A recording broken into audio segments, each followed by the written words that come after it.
Para responder esta y otras interrogantes hemos invitado al exministro de Justicia, además experto en temas electorales, al doctor José Tello, a quien por supuesto le damos la bienvenida. Doctor Tello, muy buenas tardes, gracias por estar con nosotros. Muy buenas tardes, Pilar, y por tu intermedio también un saludo a toda la audiencia de ATV. Ahora, lo que queríamos conocer, ¿es posible de aprobarse esta iniciativa, porque recién es un proyecto de ley, de aprobarse, bueno, en la comisión respectiva y luego por la mayoría de los parlamentarios? ¿Sería posible que Antauro Humala, bajo estas nuevas reglas de juego, podría postular? En el entendido de que el partido que encabeza, o sea, que es el cuadro visible Antauro Humala, que ese partido Antauro, se le cancele, o sea, se termine de cancelar la inscripción, se finiquite con el proceso, claro que sí. Él podría estar liberado y podría ser invitado, bajo esta lógica. Claro, porque ahí habría varios cambios, eso sería bueno si lo podemos explicar a nuestros televidentes, porque ya hay plazos que se han vencido, pero que buscaría ser modificados a través de esta iniciativa de Podemos. Lo más preocupante es el tema de los plazos ya vencidos, porque ya operó la preclusión. Entonces, para explicarlo, a ver, ¿la preclusión qué es? Es la seguridad jurídica que da el cumplimiento de los plazos, ¿correcto? Un plazo ya vencido, ya no hay marcha atrás. Es tan sencillo como eso. Se venció un plazo, ya no hay marcha atrás. Entonces, nosotros ya pasamos la etapa de preclusión en lo que se refiere a inscripción de afiliados a partidos y también a organizaciones políticas en general que participen tanto en las elecciones generales del 2026, de abril del próximo año, como en las regionales y municipales también del próximo año. Entonces, si ya tenemos plazos vencidos, ahora el darle, o sea, tratar de darle una salida, ampliarlo. Los plazos, ¿es posible legalmente eso? Es posible, pero yo creo que le hace daño. ¿Sería una jugada en todo caso? Creo que por lo menos se advierte que habrían problemas para las elecciones internas, que ahora, bueno, son las elecciones primarias, esa es la tipología, ahora se denominan elecciones primarias. Pero estas elecciones primarias ya de por sí, incluso se ha publicado recientemente una propuesta de reglamento y cronograma para poder ser evaluado por la población y por todos los interesados. Pero esto que ha ocurrido, por ejemplo, con este proyecto de ley, no ayuda porque estaría cambiando justamente algo que ya se dio. Y cambiando las reglas de juego para un próximo proceso electoral. En algún momento conversamos que con estas elecciones, las que vienen en el 2026, que dicho sea de paso es un mega año electoral, porque tenemos las elecciones generales, las regionales municipales y además de centros poblados, también un mes después, en noviembre, tenemos nosotros pues una situación bastante compleja porque desde el año 2024... Y un paréntesis, además de la cantidad de candidatos que van a participar. Sobre ese punto... Como nunca antes visto. Claro, sobre ese punto también me permites luego hacer una precisión porque yo creo que podría haber una salida sobre eso. Pero lo importante ahorita es entender de que todos los plazos se han adelantado y muchísimo. Entonces ya, por ejemplo, vemos caras visibles para determinados partidos políticos como candidatos porque han habido, por ejemplo, renuncias, afiliaciones, presentaciones. Ha sido todo bastante amplio en el sentido de que ya como que se ha conocido más o menos cómo está el juego. Entonces, lo que se advierte ahorita es que hacer un cambio de esta naturaleza no es que ayude. O sea, se evidencia claramente que hay el interés de algunas organizaciones políticas de legislar para beneficio propio y no con el sentido propio. Claro, lo más condenable acá, porque esto sí hay que condenarlo, es las normas se hacen de manera general. Para la salubridad de todo el sistema, en este caso todo el sistema electoral, el sistema político que lo componen las organizaciones, los partidos y movimientos regionales, o sea, se hace de manera general y no porque los hay cálculos... un interés particular. Claro, o surgió algo, por ejemplo... Como pareciera ser en este caso. Antauro Humala. Claro, o sea, que habría ya surgido. Su partido, ya porque el Poder Judicial ha hecho el esfuerzo en defensa de la democracia, de cerrarle la puerta y se abre una puerta trasera, la puerta de estacionamiento en el Congreso, o se intentaría abrirla. Si queremos entrar un poco en un análisis, más aún por un partido político que no tiene un candidato visible a la presidencia como si lo tuvo anteriormente. Podemos. Por supuesto. Claro. Entonces, nuevamente, y esto como visto de una manera general, estamos en la lógica de los partidos atrápalo todo, que son partidos que lo que buscan es tener la fichita ideal para un determinado juego electoral. Y para que arrastre. Para que arrastre. Y para tener mayor representación. ¿Y por qué no? En el Tentar a la Congreso de presidencia. Claro, tentar a la presidencia también. Entonces, nuevamente es el cálculo electoral, pero ese tema del cálculo electoral permanente no fortalece la institucionalidad porque no tenemos partidos. Respecto, por ejemplo, esto de la designación del candidato a la presidencia. Libremente. A dedo. Desde que tenemos... Eso también se está incluyendo en la norma, por si acaso, en el proyecto de ley, ¿no? Todavía desde no es que norma, tenemos elecciones internas, por ejemplo, cuando la ley de organizaciones políticas se llamaba Ley de Partidos, año 2003, hasta la fecha, siempre la candidatura presidencial es una candidatura que va por elección. Entonces lo que se busca es, en medio de la precariedad del sistema, porque hay que ser claros en algo, los presidenciales no es que hagan vía partidaria, aparecen y encuentran un partido y por oportunidad se enganchan en él y postulan. Como vientre de alquiler. Vientre de alquiler, pero por lo menos el hecho de que participen en elecciones internas, algo de institucionalidad le da. Caer en el tema de las designaciones es algo muy complicado. Y aparte sería dar marcha atrás. Claro, y en nuevamente algo que poco a poco se ha ido logrando, con dificultades como ha dicho, pero... Que se ha ido logrando. Mal que bien. Claro, pero a lo que vamos es a que la situación es compleja y sí tenemos que pensar más bien en normas que podrían ayudar. Por ejemplo, mencionaste hace un rato la enorme cantidad de partidos que tenemos. Muy bien, hay que trabajar en torno a eso. En el año 2016 se permitió que los partidos no se presenten o retiren sus candidaturas y no perdían la inscripción. La inscripción. Ocurrió con Solidaridad, porque la norma...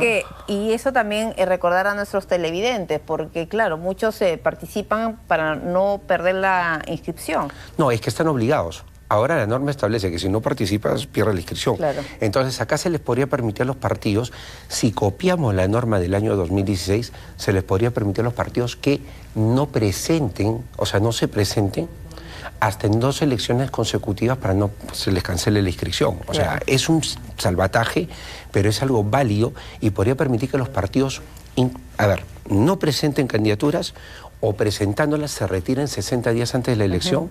Dependiendo pues cuál es la acogida que tienen del electorado. Si no levantaron, ¿no? Si ya ven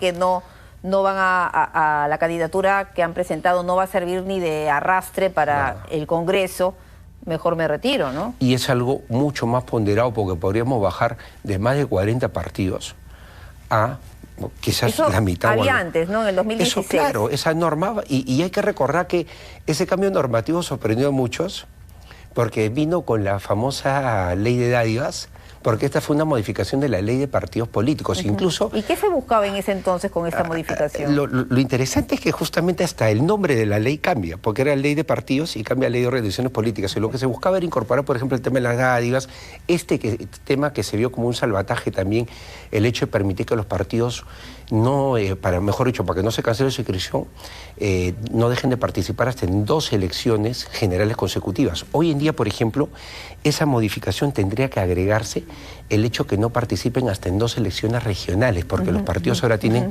la doble obligación de participar en elecciones nacionales, generales, y en elecciones nacionales de carácter regional. Entonces, es bastante importante que sí se vea esto antes del 12 de abril. ¿Por qué?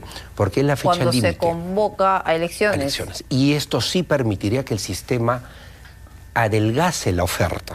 Habría tiempo, sí, ¿no? Habría tiempo, porque... bueno, el pleno se reanuda en marzo. Claro, y aparte... Y se podría ver rápidamente ese tema. Claro, porque en el Congreso cuando hay voluntad política saca las cosas. Y es además la modificación de una ley ordinaria, o sea, votación con mayoría simple. No se necesita 2 legislaturas, reforma constitucional no es. Para nada, y aparte de eso, incluso hasta lo pueden exonerar de segunda votación, porque esa es una práctica parlamentaria que la aplican también y muchas veces más bien cuando quieren... temas que merecerían un mayor debate... Claro. Optan por eliminar la segunda votación. Claro, y es más, muchas veces cuando se ve lo de que no aplica la exoneración es porque más bien están congelando la norma. Y está siempre es un tema muy político, o sea, eso ya es cálculo y es muy válido porque en todos los parlamentos se hace eso. Ahora, pero sería importante, ¿no?, que se evalúe este tema. Totalmente, porque eso es más importante, por ejemplo, que esta norma. O sea, que este proyecto que está acá. Porque este proyecto, la verdad... Que parece ser que a dedo lo quisieran poner a Antauro Humala como candidato a la presidencia en la lista de Podemos. Es que de todas las figuras políticas que están sería ahora... no afiliado, el plazo, o sea, todo calzaría bien.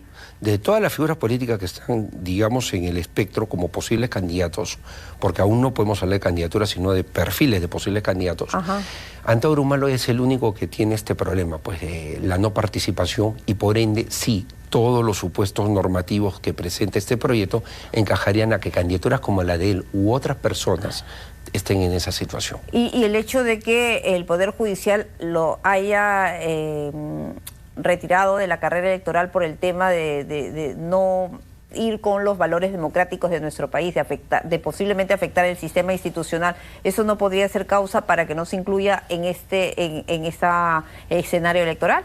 Lo que pasa es que haya sentenciado respecto del partido, no de la persona del señor Antauro Humala. Eso es otra cosa. El señor Antauro Humala, acá, de darse un marco normativo que le permita postular, él entraría como persona natural, como una persona con sus derechos políticos restablecidos y, bueno, participaría. Derechos restablecidos porque cumplió la condena. Claro, el tema concreto acaba por el hecho de la organización política, el partido Antauro, que es el que ha quedado fuera de carrera. Claro, y que por lo menos hasta el momento. Incluso los locales también han tenido que cerrar y todo.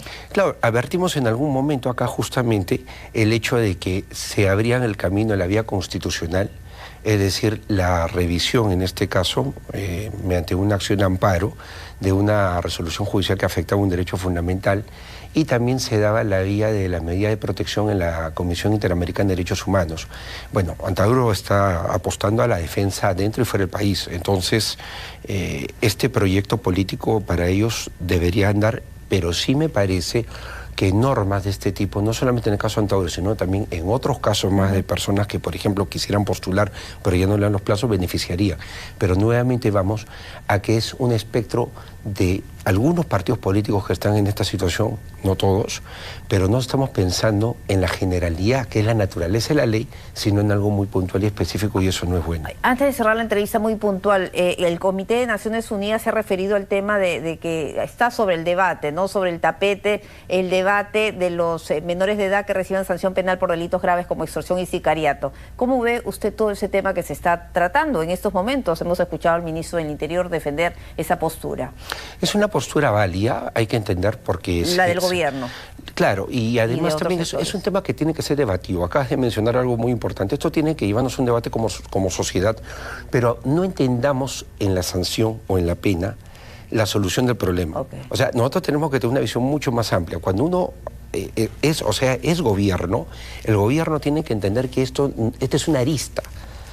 La solución va a una serie de políticas de resocialización de muchachos en estado de peligro frente a la delincuencia, ¿no? Vulnerable. O sea, una criatura en un hogar disfuncional a los 12 años es muy probable que termine pues siendo un delincuente avesado a los 15 y 16 años. Entonces, eso es lo que tenemos que solucionar nosotros. Por ende, el eje educativo y también el hecho de ver las zonas de vulnerabilidad e intervenir como gobierno ahí para eliminar el problema de su origen, trabajando con los muchachos, invirtiendo quizás en las escuelas, en esos lugares donde hay más problemas, trabajando de una manera más acuciosa, atender más la problemática de las familias, porque las familias muchas veces tienen serios problemas, son disfuncionales, por eso es que salen justamente los chicos como delincuentes. Entonces hay que ver todo eso de una manera integral, porque no es una cuestión solamente pena. O sea, nosotros como sociedad tenemos que mejorar una ley.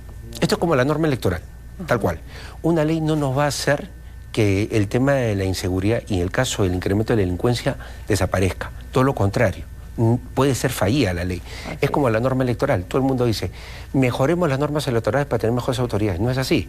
Las normas electorales pueden ser muy buenas, pero finalmente tu responsabilidad como elector, si vas a decidir en la cola a última hora, vamos a tener problemas. Entonces, es el hecho de la aplicación y que la norma vaya aparejada con la realidad. Y eso es lo que falta mucho. Y verlo de manera integral, multisectorial. Claro. Además, por ejemplo, el tema de un debate internacional es muy provechoso, pero también hay que verlo en la interna. La realidad de otros países no es como la nuestra. Así es. Entonces, muchísimas gracias, doctor Tello, por haberse pronunciado así rápido. Bueno, ya tendremos la oportunidad siguiente para comentar más, porque es un tema que vale la pena tocarlo íntegramente. Muchísimas gracias por haber estado esta tarde con nosotros. Tendremos que retomar justamente el tema de la inseguridad y hablando de menores de edad.